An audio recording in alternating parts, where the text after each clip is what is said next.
Hi friends, কেমন আছেন? I hope আপনারা সবাই ভালো আছেন। আজকের এই ভিডিওতে আমি ভারতের যে এইচডিএফসি ব্যাংক একটি পপুলার প্রাইভেট ব্যাংক, তার ফিক্সড ডিপোজিটের উপরে ইন্টারেস্ট রেটে কত কি চেঞ্জ হয়েছে, তো সেই সম্বন্ধে আলোচনা করব।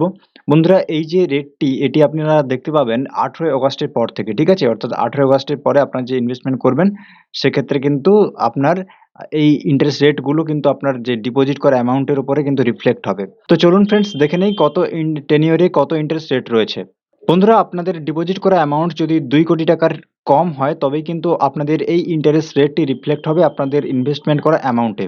তো চলুন দেখে নিই। প্রথমেই 7 থেকে 14 দিনের টেনিওর যদি আপনি ফিক্সড ডিপোজিট করেন সেক্ষেত্রে জেনারেলদের জন্য রয়েছে 2.75% এবং সিনিয়রদের জন্য রয়েছে 3.25% করে ইন্টারেস্ট রেট পার অ্যানুম। এরপর 15 থেকে 29 দিনের মধ্যে যদি আপনি এই টেনিওরে ফিক্সড ডিপোজিট করেন সেক্ষেত্রে কিন্তু সেম ইন্টারেস্ট রেট রয়েছে। এরপর আপনি যদি 30 থেকে 45 দিনের টেনিওরে করেন সেক্ষেত্রে কিন্তু জেনারেলদের জন্য রয়েছে 3.25% করে ইন্টারেস্ট রেট এবং সিনিয়রদের জন্য রয়েছে 3.75% করে ইন্টারেস্ট রেট। এরপর 46 থেকে 60 ডেজের টেনিওরে করলে কিন্তু সেম ইন্টারেস্ট রেট রয়েছে।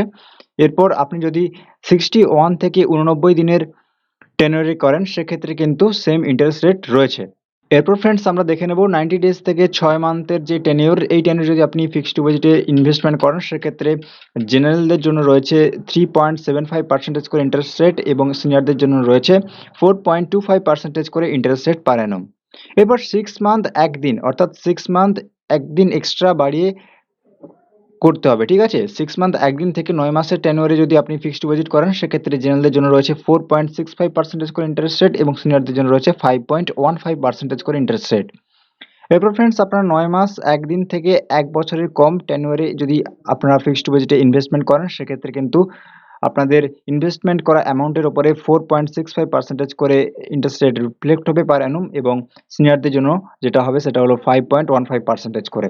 এরপর ফ্রেন্ডস আপনারা যদি 1 বছরের জন্য ফিক্সড ডিপোজিটে ইনভেস্টমেন্ট করেন সেক্ষেত্রে কিন্তু 5.5% করে ইন্টারেস্ট রেট রিফ্লেক্ট হবে পার অ্যানুম জেনারেলদের জন্য এবং সিনিয়রদের জন্য রয়েছে এটি 6.0% করে ইন্টারেস্ট রেট। এরপর ফ্রেন্ডস আপনারা যদি 1 বছর 1 দিন থেকে 2 বছরের মধ্যে টেনিওরে যদি ফিক্সড ডিপোজিটে ইনভেস্টমেন্ট করেন সেক্ষেত্রে কিন্তু সেম ইন্টারেস্ট রেট রয়েছে। আপনারা দেখতেই পাচ্ছেন 5.5 জেনারেলদের জন্য এবং সিনিয়রদের জন্য রয়েছে 6% করে ইন্টারেস্ট রেট। এরপর ফ্রেন্ডস আপনারা যদি 2 বছর 1 দিন থেকে 3 বছরের মধ্যে এই টেনিওরে যদি ফিক্সড ডিপোজিটে ইনভেস্টমেন্ট করেন সেক্ষেত্রে জেনারেলদের জন্য রয়েছে 5.5% করে ইন্টারেস্ট রেট এবং সিনিয়রদের জন্য রয়েছে 6% করে ইন্টারেস্ট রেট সেম রয়েছে। এরপর যদি আপনারা 3 বছর 1 দিন থেকে 5 বছরের টেনিওরে যদি ফিক্সড ডিপোজিটের উপর ইনভেস্টমেন্ট করেন সেক্ষেত্রে জেনারেলরা পেয়ে যাবেন 6.1% করে ইন্টারেস্ট রেট এবং সিনিয়ররা পেয়ে যাবেন 6.6% করে ইন্টারেস্ট রেট। এরপর ফ্রেন্ডস আপনারা যদি 5 বছর 1 দিন থেকে 10 বছরের যে টেনিওর, এই টেনিওরে যদি আপনারা ফিক্সড ডিপোজিট ইনভেস্টমেন্ট করেন সেক্ষেত্রে জেনারেলরা পেয়ে যাবেন 5.75% করে ইন্টারেস্ট রেট এবং সিনিয়র সিটিজেনরা পেয়ে যাবেন 6.5% করে ইন্টারেস্ট রেট। সো ফ্রেন্ডস, এই গেল আমাদের আপডেট। 18 অগাস্টের পর থেকে কিন্তু এইচডিএফসির ইন্টারেস্ট রেটে, ফিক্সড ডিপোজিটের উপরে ইন্টারেস্ট রেটে এই চেঞ্জ হয়েছে, এই আপডেট হয়েছে। তো ভিডিওটি যদি ভালো লেগে থাকে, হেল্পফুল হয় এবং ইনফরমেটিভ লেগে থাকে, চ্যানেলটির সাথে কানেক্টেড থাকুন। বেসিক টেকনোলজিক্যাল এবং এরকম ছোটোখাটো সেভিংস অ্যাকাউন্টের ইন্টারেস্ট রেট এবং ফিক্সড ডিপোজিটের ইন্টারেস্ট রেট কিন্তু আপডেট আপনাদের সামনে নিয়ে আসবো। তো ভালো থাকবেন, সুস্থ থাকবেন। জয় হিন্দ।